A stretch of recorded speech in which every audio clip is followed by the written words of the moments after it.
Đó đó. Quay cho. Mất ra rồi.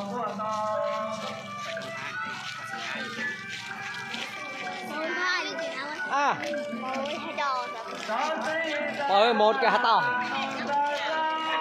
Tốt rồi.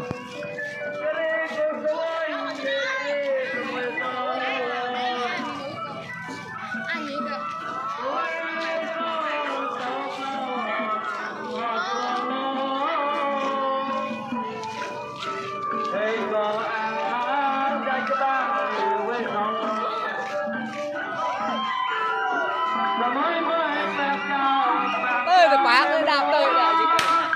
Đạp đi tới 3 buồng. Chắc luôn. Bạn tới sao?